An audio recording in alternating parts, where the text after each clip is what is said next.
Hello guys, welcome to nursing official. मैं दीपक पाल स्वागत करता हूं आप सभी का आपके अपने इस नर्सिंग एजुकेशन प्लेटफॉर्म पर। तो गाइस, एनाटॉमी और फिजियोलॉजी में जो हमारा चैप्टर नंबर 1 है, इंट्रोडक्शन टू ह्यूमन बॉडी, उसकी आज ये लास्ट क्लास होने वाली है। इससे पहले 4 क्लास हो चुकी हैं। अगर अभी तक आपने नहीं देखी है तो प्लेलिस्ट में जाकर आप देख सकते हैं। तो बिना किसी देर के चलते हैं अपने आज के टॉपिक की तरफ। तो आज हम समझेंगे एलिमिनेशन ऑफ वेस्ट के बारे में। एलिमिनेशन ऑफ वेस्ट में बात करें तो आते हैं कार्बन डाइऑक्साइड, यूरिन और फेसिस। तो सबसे पहले हम बात करेंगे कार्बन डाइऑक्साइड की। तो कार्बन डाइऑक्साइड क्या होता है? Waste product of cellular metabolism. जो कार्बन डाइऑक्साइड होता है इसको कहा जाता है वेस्ट प्रोडक्ट है सेलुलर मेटाबॉलिज्म का। सेलुलर मेटाबॉलिज्म से मतलब जो सेल के अंदर, हमारी बॉडी के जो सेल होते हैं उसके अंदर होता है माइटोकॉन्ड्रिया। तो माइटोकॉन्ड्रिया क्या करता है? रेस्पिरेशन करता है। जब वो रेस्पिरेशन करता है माइटोकॉन्ड्रिया तो O2 लेता है, ऑक्सीजन लेता है बाहर से। उसके बाद क्या करता है? वो CO2 रिलीज़ करता है, यानी कार्बन डाइऑक्साइड रिलीज़ करता है। तो जिस तरीके से O2 वो लेता है लंग्स के द्वारा, उसी तरीके से जो रिलीज़ होता है हमारा जो CO2 है और जो एक्सक्रीट होना होता है वो भी लंग्स के द्वारा ही हमारी बॉडी से रिलीज़ हो जाता है। कार्बन डाइऑक्साइड के बारे में आगे पढ़ेंगे।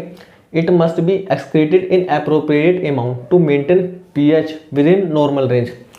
जो हमारी बॉडी का pH लेवल है वो नॉर्मल रेंज में रहे, उसके लिए जो हमारी बॉडी में जो CO2 है उसका एक अप्रोप्रिएट अमाउंट में एक्सक्रीट होना बेहद ज़रूरी है।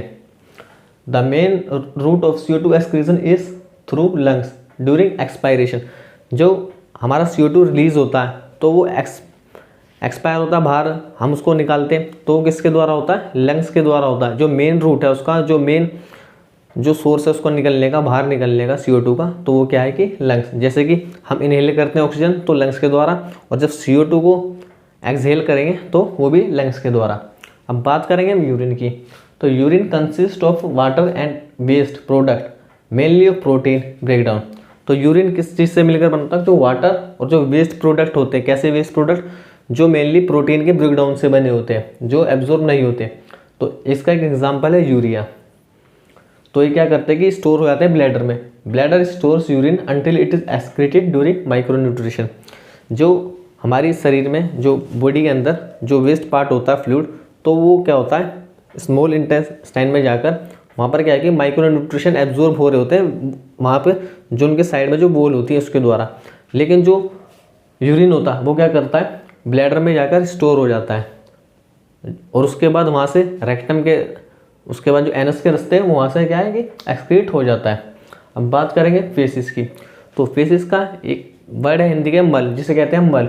इसमें आता है waste material from digestive system are excreted during defecation.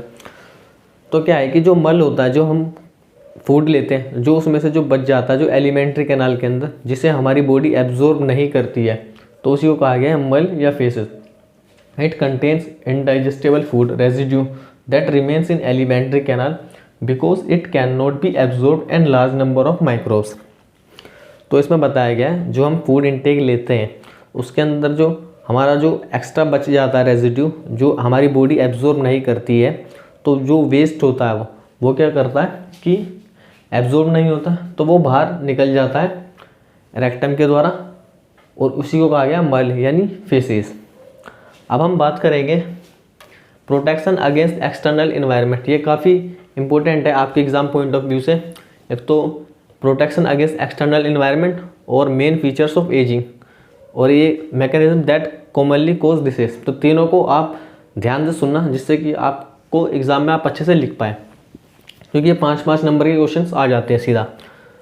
तो प्रोटेक्शन अगेंस्ट एक्सटर्नल इन्वायरमेंट की बात करें तो इसके में सबसे हम पहले लिखेंगे जैसे स्किन। तो स्किन का बेसिकली रोल क्या है कि ये फिजिकल बैरियर है। एक्सटर्नल इन्वायरमेंट और इंटरनल एनवायरनमेंट के बीच में एक फिजिकल बैरियर है, सीधा सीधा एक स्किन। स्किन के अंदर बात करें तो इसकी वैसे 3 लेयर होती है, पर हम यहाँ 2 ही समझेंगे क्योंकि तीसरे की जरूरत अभी है नहीं कोर्स के हिसाब से। तो एक होती है एपिडर्मिस और एक होती है डर्मिस। ये आप देखेंगे, ये होती है जो फर्स्ट लेयर है, इसको बोलते हैं प्राइमरी लेयर, ये है एपिडर्मिस। उसके बाद ये जो आती है इसके नीचे, ये है सेकेंडरी लेयर, इसको कहा जाता है डर्मिस। और जो थर्ड होती है यानी टर्सरी, इसको बोला जाता है हाइपोडर्मिस। पर आप उस पर ध्यान ना दें, आप 2 ही समझे, तो एपिडर्मिस और एक डर्मिस। एपिडर्मिस की बात करें तो epidermis is the outer most layer of the skin. तो ये जो एपिडर्मिस है ये हमारे शरीर की बाहरी त्वचा है। कीप्स बॉडी हाइड्रेटेड, और जो बॉडी को सूखने से बचाती है, जो बाहर का जो सूखा एनवायरनमेंट है उससे बचाती है। प्रोड्यूसेस न्यू स्किन सेल्स, और क्या करते हैं, जो हमारी जो बॉडी में जो न्यू स्किन सेल्स कौन जनरेट करता है, ये एपिडर्मिस करता है, यानी प्राइमरी जो स्किन है हमारी वो करती है। एंड कंटेन्स मिलानिन, और इसके अंदर क्या पाया जाता है, जो हमारी फर्स्ट जो बैरियर है स्किन का एपिडर्मिस, उसमें क्या पाया जाता है, मेलानिन। मेलानिन एक बेसिकली क्या है, मेलानिन एक हार्मोन है जिसका काम होता है ये कलर डिफाइन करता है हमारी जैसे स्किन का, जैसे हम दिखते हैं। जितना ज़्यादा हार्मोन ये मेलानिन शरीर में होता है जिसके, तो वो उतना ही मतलब आपको दिखेगा कि डार्क रहेगा। मेलानिन स्किन में होता है, इसकी वजह से जो स्किन का कलर होता है वो बाहरी कलर वो ब्लैक दिखता है। जितना ज़्यादा मेलानिन पर्सन में होगा वो उतना ज़्यादा ब्लैक दिखेगा। या जैसे कि जो गोरे लोग होते हैं उनमें मेलानिन बहुत कम मात्रा में पाया जाता है। अब बात करेंगे डर्मिस की, तो डर्मिस क्या है, सेकेंडरी लेयर है, fibrous structure composed of collagen, elastic tissue, nerve endings, hair follicles and gland. तो इसके अंदर क्या होते हैं, फाइब्रस स्ट्रक्चर होते हैं जो कंपोज्ड होते हैं किसके, कोलाजन के और इलास्टिक टिश्यूज के। जी आप देख रहे हैं ये वाली है डर्मिस, तो क्या है कि इलास्टिक की तरह होती है, मतलब इस तरह से जो स्किन होती है सेकंड लेयर पे, और इसके अंदर से यहाँ पर हेयर फॉलिकल्स निकलते हैं जो बिल्कुल जड़ से निकलते हैं, इस तरीके से हेयर फॉलिकल्स यहाँ से निकलते हैं। इसके रोल की बात करें तो it's role is to support and protect deeper layers. जो इसका रोल है एपिडर्मिस का, वो सपोर्ट करना है जो इसकी डीपर लेयर है। कौन सी डीपर लेयर है, हाइपोडर्मिस, उसको सपोर्ट करना, उसको प्रोटेक्ट करना। And assistant also thermo regulation, तो ये क्या है कि थर्मो रेगुलेशन में भी मदद करती है, यानी जो शरीर का टेम्परेचर है उसको मेंटेन करने में भी कौन मदद करती है, ये जो हमारी लेयर है सेकेंड डर्मिस। तो ये आप इतना समझिए, प्रोटेक्शन अगेंस्ट एक्सटर्नल इन्वायरमेंट में कभी आपको आए तो आप स्किन से लेके आप इतना लिखेंगे, और ये डायग्राम अगर आप बना देंगे तो आपको अच्छे खासे नंबर मिल जाएंगे। ये डायग्राम काफ़ी इंपॉर्टेंट है, आप इसको स्क्रीनशॉट भी ले लें। अब बात करेंगे main features of ageing, ageing के बारे में। तो एजिंग क्या होता है कि एक उम्र का तकाजा होता है, उसी के बारे में यहाँ पर बात की गई है जो एजिंग। तो इसकी डेफिनेशन आप लिख सकते हैं, the negative morphological and psychological changes. Psychological means जो फंक्शनिंग में चेंज आ रही है, changes occur in the body due to age is called ageing. अब मैंने क्या नेगेटिव क्यों बोला, नेगेटिव फिजियोलॉजिकल और मॉर्फोलॉजिकल चेंजेस, यानी जो नेगेटिव मेन आप समझे जैसे पॉजिटिव होता है, जैसे एक बच्चा होता है जब वो बड़ा होता है या जवान हो रहा होता है तो उस समय क्या होता है, उसके शरीर मॉर्फोलॉजिकल यानी बनावट में चेंज हो रहे होता है, फिजियोलॉजिकल यानी उसके काम करने की क्षमताओं में चेंजेस आ रहे होते हैं, यानी उसकी क्षमता भी बढ़ रही होती है और शरीर भी अपने मतलब एक अच्छे पावरफुल रूप में आ रहा होता है। तो ये क्या है कि ये पॉजिटिव साइन है, और ये positive morphological and psychological change है, फिजियोलॉजिकल चेंज है जो पॉजिटिव है, तो इसलिए इसको कहा गया है पॉजिटिव एंड मॉर्फोलॉजिकल चेंजेस। लेकिन जब क्या होता है कि एक एज के बाद ये जो हमारी जो कैपेसिटी है शरीर की, मॉर्फोलॉजिकली भी कहें तो जो दिखने की बनावट होती है या उसकी क्षमताओं में, काम करने की क्षमताओं में कमी आ रही होती है, तो इसको कहा जाता है negative physiological and morphological changes that occur due to age is called ageing. तो इस तरीके से आप इसको अपनी लैंग्वेज में भी आप अच्छे से लिख सकते हैं। इसके कई कारण होते हैं। आज जैसे आपने देखा होगा दो पर्सन है, वो सेम ही एज के हैं, लेकिन एक तो है कि वो काम अपनी क्षमता से अच्छे से कर रहा है, लेकिन एक थक रहा है, यानी हैं दोनों एक ही एज के, पर जो एक पर्सन है वो थक रहा है जल्दी और एक नहीं थक रहा। तो इसका मतलब क्या है कि जो उसकी जो दूसरे वाला जो थक रहा है उसको कहा जाएगा भाई जो फंक्शन करने की जो क्षमता है वो डिक्लाइन यानी घट गई है उसके काम करने की क्षमता।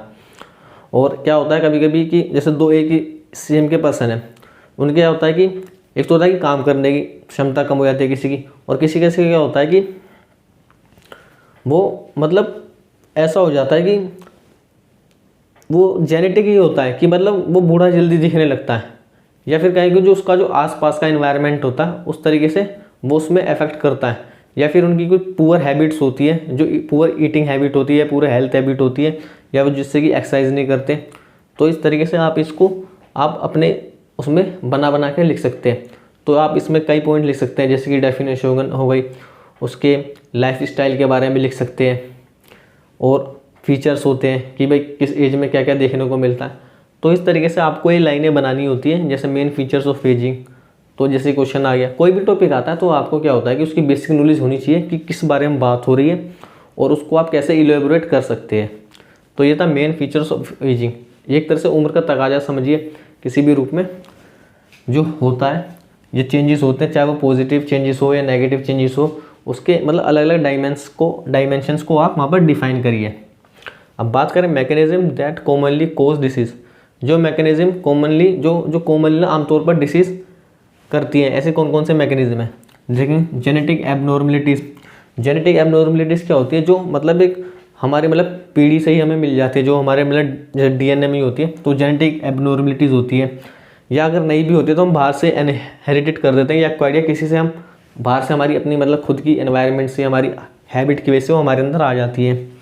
इन्फेक्शन बाय माइक्रो ऑर्गेनिज्म, इन कारणों से मतलब हम बीमार हो जाते हैं। इन्फेक्शन बाय माइक्रो ऑर्गेनिज्म, जब माइक्रो ऑर्गेनिज्म होते हैं उनसे जैसे डिसीज़ हो जाती है, जैसे बैक्टीरिया, वायरसेस, माइक्रोब्स। हम कहीं भी अगर हम हाइजीन अच्छा नहीं रखते हैं अपना, तो इनका डिसीज़ हो सकते हैं। या फिजिकल ट्रॉमा, या फिजिकली रूप से कहीं हम गिर जाएं या कोई एक्सीडेंट हो जाए तो फिजिकली रूप से ट्रॉमा हो जाना। और एजिंग तो एक फैक्टर है ही डिसीज़ होने का, जैसा कि एज जैसे जैसे बढ़ती है तो हमारे जो ऑर्गन्स होते हैं बॉडी के इंटरनल ऑर्गन, उनकी भी क्षमता धीरे धीरे घटने लगती है एक एज पे आने के बाद। तो ये सारे फैक्टर्स होते हैं, तो आप इस तरीके से बना के लिख सकते हैं। अब हम बात करेंगे इसके अंदर ये 3 जो टर्म्स है, टर्मिनोलॉजी आप इसको समझिए, इनकी टर्मिनोलॉजी समझिए। एक होता है ईटियोलॉजी। ईटियोलॉजी क्या है कि इसका मीनिंग होता है जो कोज होता है डिसीज़, कोई भी जैसे बीमारी होती है उसका क्या कारण होता है, इसके बारे में जब भी बात होती है तो उसके लिए यूज़ करा जाता है ईटियोलॉजी। ईटियोलॉजी का मतलब होता है बीमारी का कारण, बीमारी का कारण या डिसीज़ का जो कोज होता है उसके बारे में कहा जाता है, तो ये वर्ड यूज होता है उसके लिए ईटियोलॉजी। अब बात करें पैथोजेनेसिस की, तो पैथोजेनेसिस क्या होता है, जब कोई बीमारी होती है उसकी वजह से जो बॉडी पे और इफेक्ट पड़ते हैं, उसके बाद जो बीमारियों की अलग अलग कमियां आने लगती हैं हमारे शरीर में, जो उसकी चेन होती है उसको कहा जाता है पैथोजेनेसिस। पैथोजेनेसिस तो आप समझ गए, ईटियोलॉजी मतलब कोज ऑफ डिसीज, पैथोजेनेसिस मतलब जो चैन ऑफ डिसीज कह सकते हैं आप, जो एक डिसीज अकर होने के बाद जो चैन बन रही है।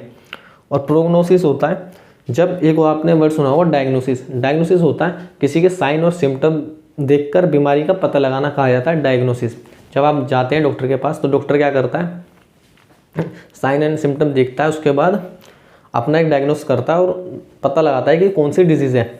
लेकिन जब उसके बाद एक अनुमान लगाया जाता था कि आगे जाके ये पर्सन ठीक होगा या नहीं होगा, मतलब रिवाइव करेगा नहीं करेगा, तो उस चीज़ का जो डॉक्टर अपना अंदाज़ा लगाता है उसको कहा जाता है प्रोग्नोसिस।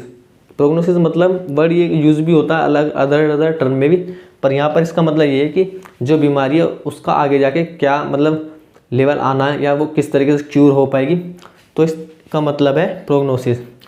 तो ये है आपका chapter number 1 introduction to the human body, आज ये कंप्लीट हो गया। तो गाइज़ आगे भी वीडियो आती रहेंगी इस तरीके से, और अगर अभी तक आपने इस चैनल को सब्सक्राइब नहीं किया तो सब्सक्राइब कर लें, नीचे लाल वाला बेल आइकन का बटन दबाकर। And thank you.